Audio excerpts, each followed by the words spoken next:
Hello everyone, my name is Davina'Grace, and today I will be reviewing Karli's Life box on Sesame Street for my final project. I felt drawn to this episode because of so many reasons, one of them being that it was such a complex topic and I wanted to know how a children's TV show could really break that down and make it digestible for a younger audience member. So Karli's Life box first aired in 2021, season 51, episode 27, as a part of Sesame Street's content to help children navigate complex situations. It was distributed through PBS Kids and Sesame Workshop's online platforms, and this episode targeted children between the ages of 2 to 5. And off with the episode with Elmo and Abby just drawing pictures of their family. Elmo is drawing his mother and father, while Abby is drawing her mother, stepfather, father, and brother. I believe that this was a subtle cue into the actual story that we'll be diving into of a more blended and more diverse family structure. Elmo and Abby are then introduced to Karli, who is living with her foster parents, Mr. Clem and Dahlia.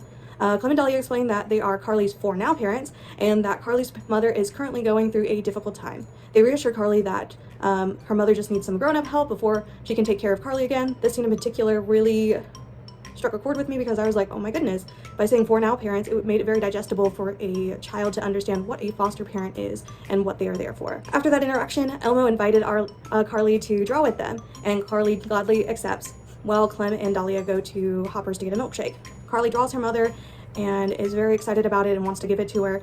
Abby chimes in asking or telling Karli that she should just give it to her now. However, Karli says that she can't, but she will when she sees her again. She then explains that she misses her mother a lot, and this gives Karli a great idea of making a memory box or a life box. Karli, Elmo, and Abby run into Hopper's store, and Karli asks Clem and Dahlia if she could have a box to keep her memories that remind her of her mother.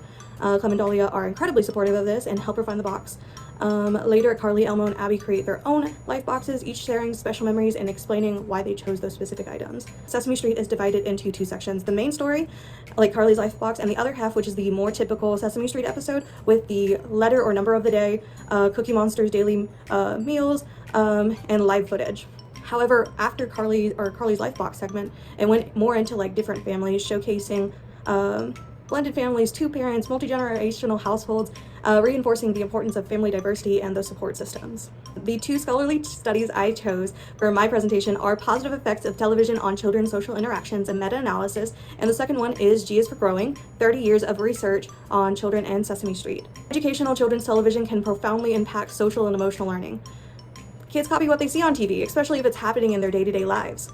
Sesame Street was created to help children, especially those from low-income families, prepare for school. Their bright colors, happy voices, and characters created a fun way for children to learn letters, numbers, and other essential skills. It also became one of the first shows to blend fun and learning using research every step of the way. In addition, Sesame Street had a detailed curriculum to guide its episodes. Mayers and Woodard also mentioned how they talked about how Sesame Street, as an example of pro-social programming, positively impacted attitudes towards diversity and cooperation, although the effects are often short-lived. The episode challenged stereotypes in many different ways. At the start of the episode, it was shown that Elmo comes from a more traditional family, while Abby showed that her parents are divorced and that she has a stepfather. This challenged stereotypes that not everyone has a mother and father or married mother and father figure. In addition, it talked about and showed Karli, who is currently in the foster care system. It was also shown positively, with Clem and Dahlia being very loving and welcoming to her. This example shows the complete opposite of what foster care is usually shown in media. The show effectively promotes conversations about family diversity, emotional health, and self-expression, avoiding negative labels often associated with foster care. So, the strengths of this episode: the storytelling was great, especially breaking down such complex emotions of foster care and the emotions that are kind of going along with that.